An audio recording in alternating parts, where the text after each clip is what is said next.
All right, great. Let's talk about modules. What are modules? Well, in a sense, every Python file is potentially a module, and they sometimes even refer to a Python program as a module. But we can think of a module as being Python code intended for use by other Python programs. Now I want you to look at this program and tell me what would happen if I ran it. What would happen if I ran this program? What would I see? That would be the main question I would have. Now the correct answer is you wouldn't see anything. Why wouldn't you see anything? Because all this program does, and this is the whole of it here, is assign three variables, and they're three global variables. And by the way, can you see the three globals and the three locals that are defined inside this program? That's a good side quiz. See if you can, you might want to pause it, see if you can determine the three globals as well as the three locals that you'll find in this program. Okay, so for the three globals, the answer, well, let's do the locals first, actually. What are the three locals? Well, you could probably extrapolate from what I'm saying is that not only is z a local variable because it's being assigned inside the function, but x and y are also local variables. These are obviously the signature variables that are going to receive values passed to the function. But they're also local. They're also scoped to the function. What about the three globals? Most folks will look at this code and say, oh, I think there are two globals. You're assigning pi and you're assigning primes. So where's the third global? Well, it's add these. Add these is also defined inside the global space. In fact, we can think of add these as just another function, almost as if we wrote it this way. In fact, the def statement is just another way that we assign variable names. Add these is a function object. We're assigning the function object to a name, and that name is add these. So great. Here's our add these function, and it's another global variable, add these, another name that we've defined inside the global space. Great. So again, now let's go to the other question. What would happen if I ran this code? Well, the answer is you wouldn't see anything. In fact, something is happening. We're assigning a float variable to a name. We're assigning a list variable to a name. And we're assigning a function object to a name. Add these. I should have said float object to a name, that's a variable. List object to a name, that's a list. And a function object to a name, that's a function.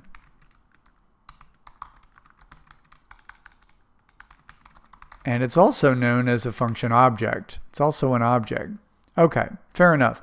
We've got three globals here, and if we ran this code, we wouldn't see anything. So obviously, in order to see anything, we would have to start using these variables. Well, this is where modules come in, because we can think of this code as module code. That is, code that is not intended to be used directly, but instead is intended to be used by other Python programs. This is where imports come in. Now, we've been importing modules all along. You could be importing sys here. You could import JSON here. You could import CSV. You could be importing URLib. In fact, many of our programs will have a great number of these import statements, sometimes 5, 10, 15, even 20 import statements to make use of various parts of Python code that we need to make part of our own program. We import sys, import JSON, import CSV, and don't forget how we use these things too. For example, we might use sys.argv. We might use json.load.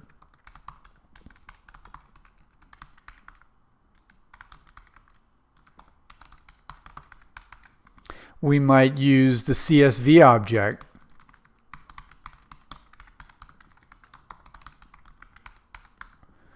we might use the urllib object. In all those cases, you can see that we're using the name of the module and then a dot with the name of a variable after it in order to make use of the variables inside this module. So let's look at how our new module here, that obviously is designed really for other people to use because we're not even using our own variables here inside the code.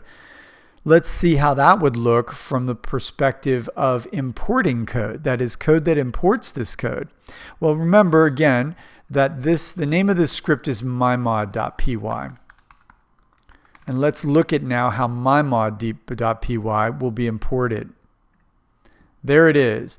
Import mymod. And once we say import mymod, we're able to say things like print mymod.py, loop through mymod.primelist, and use mymod.add these. And I can run these myself. Oh, I didn't even show you the result of the test. If I try to run mymod directly, I certainly can, but I'm not seeing anything because nothing's being done in there. Let's try running my script. Okay, aside from some sort of problem, I guess it was called primes. Let's call it prime list. I should now hopefully be able to run this code and make use of these variables. And there it is. We're seeing 3.14, that's the value of pi. We're seeing 2, 3, 5, 7, 11, 13 to 29. Those are the primes in prime list. And then we're finally seeing 15, which is the result of the call to add these. Now look closely at how we're making use of these variables. We're using the name of the module with a dot and then the name of the variable. And as we mentioned, these are globals. Globals in a module are available to the importing code through the name of the module. The module is named mymod. In fact, the name of the module, the file, was called mymod.py. So when we import code using import, Python is looking for a file called mymod.py. If we say import mymod, that means, of course, that if we were importing sys, as we've done several times, Python is looking for a file called sys.py, JSON, json.py. What that means is that every time we made an import, we were assuming that Python would be able to find a file of this name, the name.py. Now, there are some exceptions to this in the case of modules that are compiled in C or C extensions, or may be compiled separately into other types of files called PYC or PYO objects. These are not so important. The main concept, though, is that when we do an import, and in particularly when we're going to be importing our own code, we're going to use the name of the file, and Python's going to look for that name .py. So that's what's going on when we say import.py. Python finds mymod.py, runs it, and then makes those variables available. And keep in mind, when we do import it, it does run it. If we have some print statement in our module by mistake, when we import, we're going to actually see that print statement. Because when we import, we're actually running the code. We're running mymod.py. Again, what happens when we import? It means that the global variables are going to be available to us now through the name. And we use the name and we use an attribute of the name, that is mymod.py or mymod.primelist or mymod.add these in order to make use of these variables. In this way, these variable names do not clash with any variables that we might have. For example, maybe we have our own idea of what pi is. We can make use of our own pi. We can also make use of mymod's pi. And by the way, the all caps variable name that you see there, that's just a style. We're using this style specifically to indicate that we don't expect this variable to change. We wouldn't use that with a variable that we did intend to change. For example, maybe we'd like to add more prime numbers to prime list. So we don't define that as a constant. We call it a constant.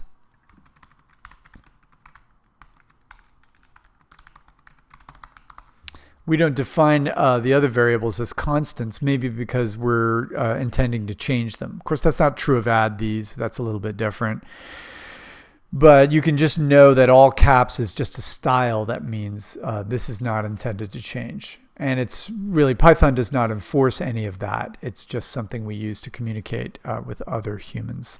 So back to the main idea. When you import, Python looks for a file of that name .py and runs the code, and then any globals defined in the file are available as attributes. The attributes of the module, meaning that we can say name.variable name, mymod.py or mymod.primelist.